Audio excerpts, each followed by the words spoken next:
Alassane Ouattara, reçu hier à l'Elysée, le chef de l'État et son homologue français ont abordé des questions d'économie. Aujourd'hui, 5 décembre, journée internationale des sols, le lieu pour les spécialistes de sensibiliser sur l'importance de leur protection. Un an, jour pour jour, que Nelson Mandela a tiré sa révérence, les Sud-Africains commémorent le premier anniversaire de décès du père de la nation arc-en-ciel. Voilà pour les titres. Madame, Monsieur, bonjour. Je vous le disais en titre, à la une, ce 5 décembre, l'entretien du président de la République avec son homologue français hier à Paris. Un entretien qui a porté sur des questions d'économie. Le président français a félicité son hôte pour le développement économique impressionnant de la Côte d'Ivoire avant de souhaiter l'organisation d'élections transparentes et pluralistes dans le pays en 2015. La transition au Burkina Faso et l'épidémie d'Ebola qui sévit dans la sous-région ont également été abordées par les deux hommes. Agriculture, élevage, pollution, autant de facteurs humains qui conduisent à la dégradation des sols. Aujourd'hui, 5 décembre, journée internationale des sols, c'est le lieu de sensibiliser les uns et les autres sur l'urgence d'accorder une attention particulière à nos sols. Franck Wadio. La naissance d'un sol dure plusieurs millions d'années, mais meurt en moins de 10 ans. Au banc des accusés, l'homme, agriculture, élevage, habitat et pollution entre autres. Cette réalité, à l'échelle du globe, est exacerbée en Afrique. Des millions d'hectares étant en dégradation selon le Centre de référence et d'information du sol du Programme des Nations Unies. À la faveur donc de la journée mondiale sur les sols ce 5 décembre, l'association ivoirienne des spécialistes du sol AI3S fait le constat. Du fait de la dégradation de la forêt, l'état de santé des sols en Côte d'Ivoire se trouve gravement affecté. Face à la presse, une réalité évoquée. L'avis technique des experts n'est pas toujours pris en compte. Lorsqu'il s'agit d'évaluer une exploitation agricole, les textes, nos lois ne donnent l'autorisation qu'aux géomètres experts. Ailleurs, dans des pays qui nous servent d'exemple, comme le Canada, la valeur du sol s'apprécie après l'expertise du spécialiste de sciences du sol. C'est à partir de l'évaluation que le spécialiste de sciences du sol aura faite qu'on peut fixer le coût de cession d'un mètre carré, d'un hectare de terre pour les divers usages. Des cas et bien d'autres. L'association ivoirienne des spécialistes des sciences du sol veut aujourd'hui sensibiliser. L'AI3S a un caractère scientifique. Son objectif, diffuser les informations concernant les sciences du sol. Les traditions prétextent le statut de la femme à l'épreuve du culturel. C'est le titre du tout nouveau né de Constance Yahi, une œuvre qui appelle à un éveil de conscience. Les femmes, selon elle, devraient prendre leurs responsabilités face aux injustices qu'elles subissent chaque jour. Rompre avec la culture du silence et dénoncer les souffrances que connaissent les femmes à cause des traditions mal assimilées. C'est le combat que mène Constance Yahi. Dans son livre intitulé « Les traditions prétextent le statut de la femme à l'épreuve du culturel », l'auteur invite les femmes à refuser la fatalité et à briser les chaînes de l'ignorance et de la soumission aveugle. Il s'agit pour moi, dans cet ouvrage, d'aller au-delà des dénonciations classiques et d'appeler les femmes à prendre leurs responsabilités face à ce qu'elles subissent au quotidien. Le discours est un discours de dénonciation, un discours d'appel à changer les stratégies de lutte et inviter les femmes à prendre désormais leurs responsabilités, toutes leurs responsabilités. Nous ne voulons plus être des femmes prétextes, nous voulons exister pour nous-mêmes, nous voulons décider pour nous-mêmes et pour nos familles. Une œuvre qui trouve un écho favorable auprès des lecteurs. L'œuvre, elle est bien écrite, elle m'a plu. Je pense que c'est son droit de revendiquer, c'est son droit de dire que la culture essaie d'embrigader les femmes. C'est un plaisir pour moi de venir à cette dédicace et puis entendre encore une grande femme être défenseur des femmes. Le livre de Constance Yahi, composé de 151 pages, fustige le sort de la femme martyrisée et met à la lumière les pratiques aux conséquences insidieuses. Tradition prétexte le statut de la femme à l'épreuve du culturel et l'aboutissement d'un travail de longue haleine. L'auteur défend la cause des femmes et surtout des femmes africaines dont plus de 50% vivent encore sous le coup des aspects négatifs de la tradition. Voilà un reportage signé Estelle Brou, Anzois et Serge Gongomé. Réconcilier les Ivoiriens avec les salles de cinéma, objectif premier du Festilag, Festival international du film des lacs et lagunes. L'événement, qui était à sa 3e édition, a refermé ses portes il y a de cela quelques jours. Cinéma, jeunesse, citoyenneté, thème retenu pour le Festilag édition 2015. Et la jeunesse était à l'honneur. Christelle Nda, Grace Kondo. Aller à la rencontre du grand public pour élancer le cinéma ivoirien. Tel est l'objectif visé par les responsables de la 3e édition du Festival international du film des lacs et lagunes Festilag. Après 9 jours d'activité, le Festilag 2014 a refermé ses portes ce samedi 29 novembre à l'hôtel du district d'Abidjan. Satisfaite de l'engouement du public, surtout parce que tout le travail que nous sommes en train de faire, c'est comment faire revenir le public au cinéma. De l'engouement aussi des cinéastes qui ont compris qu'on a besoin vraiment de ramener le public dans les salles pour qu'eux, ils puissent vivre de leur travail.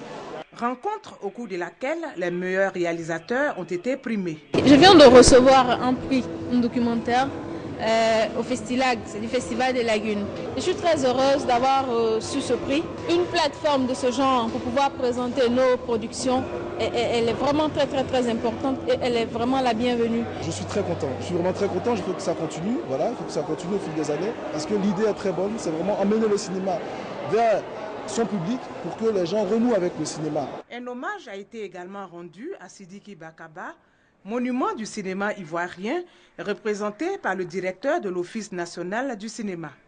Le Festilag 2014 a bénéficié notamment du soutien du ministère de la Culture et de la Francophonie, du Conseil national de la sécurité et l'ambassade d'Israël en Côte d'Ivoire. Le championnat d'Afrique de pâtisserie se tiendra en 2015 et le mondial des arts sucrés en 2016. Les pays participants préparent activement donc ces 2 concours internationaux. La Côte d'Ivoire n'est pas en reste. 2 concours pour donc choisir les représentants du pays. On en parle avec Herman Niamia.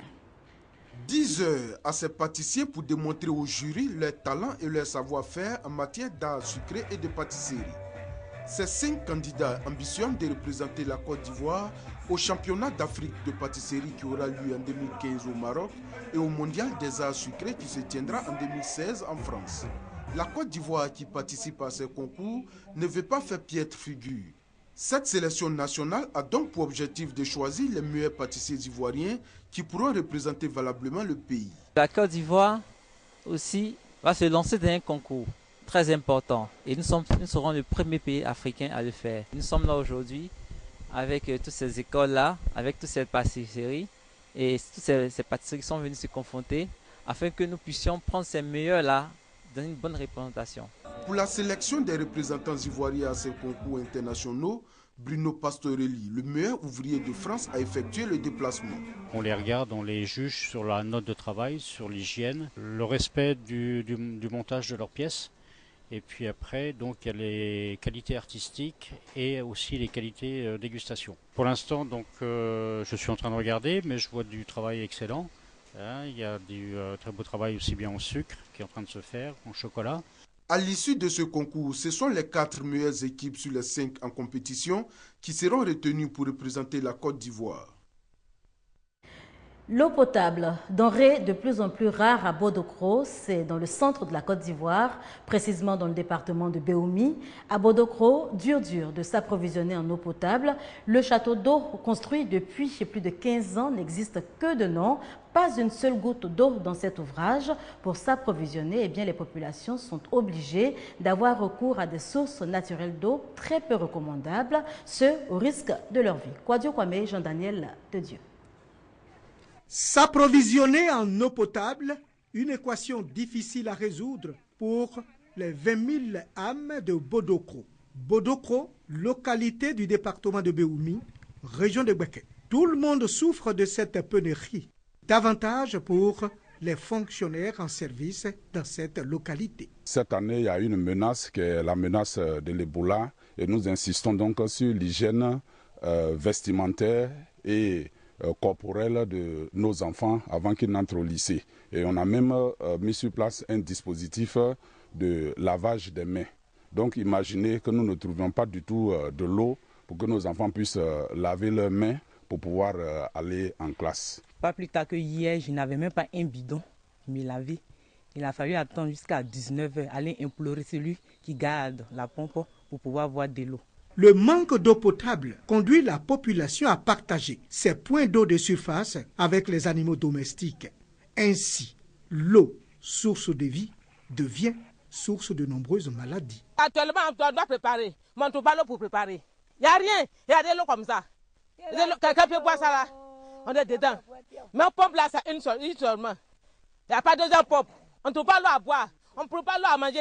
Les étrangers nous trouvent là, on ne voit pas ça. On ne sait pas comment pour trouver l'eau pour les donner. Vraiment, on souffre ici. La lueur d'espoir, selon le maire de la commune, viendra de la mise en service du château d'eau réalisé depuis très longtemps, qui sert aujourd'hui de décor. Nous avons un château d'eau qui est installé depuis les années 98, mais où l'eau ne coule pas. Je demande simplement à l'État de Côte d'Ivoire de nous mettre de l'eau dans le château pour que ma population soit heureuse. À Bodokro, les femmes qui donnent la vie ont du mal à être entretenues, toutes choses qui font grimper le taux d'accouchement à domicile. 67 minutes et 7 secondes de bruit pour saluer la mémoire de Nelson Mandela et ses 67 ans d'engagement politique. Un an, jour pour jour, que Nelson Rolihlahla Mandela s'éteignait à son domicile de Johannesburg à l'âge de 95 ans. Ce 5 décembre, les Sud-Africains commémorent le premier anniversaire de décès du père de la nation, Arc-en-Ciel. Et la tension qui ne baisse pas à New York, colère et indignation au sein des populations noires. Des milliers de manifestants dans les rues crient leur ras-le-bol. Eric Garner, un autre Américain noir de 46 ans, père de 6 enfants, étouffé par un autre policier blanc, et l'affaire est classée sans suite. New York en colère. Le verdict du grand jury vient de tomber. Le policier qui a étouffé Eric Garner en juillet n'est pas inculpé. Comme à Ferguson, le policier est blanc, la victime noire. Comme à Ferguson, l'affaire se termine sans procès. Je suis là pour dire que les vies noires, les vies métisses, les vies des gens pauvres, ça compte et que nous avons besoin d'un vrai système judiciaire et d'une police qui sache faire son travail sans employer la force jusqu'à tuer des gens. Honnêtement, je n'aime pas cette impression que l'on me donne l'autorisation de sortir de chez moi pour faire comme si tout allait bien. Faire comme si je ne savais pas que la police, à chaque coin de rue de mon quartier, peut me faire du mal à moi ou à quelqu'un d'autre. L'affaire est d'autant plus emblématique que l'arrestation de Eric Garner a été filmée le 17 juillet.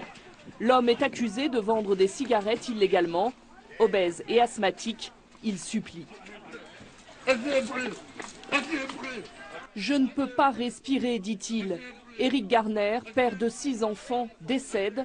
Malgré ces images, les 23 citoyens du grand jury n'ont demandé aucune inculpation. Je ne sais pas quelle vidéo ils ont regardée. De toute évidence, ce n'est pas celle que le monde entier a vue. Comment pouvons-nous avoir confiance dans notre système judiciaire quand ils nous déçoivent à ce point ? Le ministre de la Justice a promis une enquête fédérale pour évaluer si les droits civiques d'Eric Garner avaient été bafoués. Le maire de New York, de son côté, a appelé au calme. Bill de Blasio a une épouse noire et des enfants métis pour lesquels il a avoué craindre les contrôles de police. C'est ici qu'on s'arrête pour cette édition. Merci de nous avoir suivis. Prochain rendez-vous de l'information, 19h30.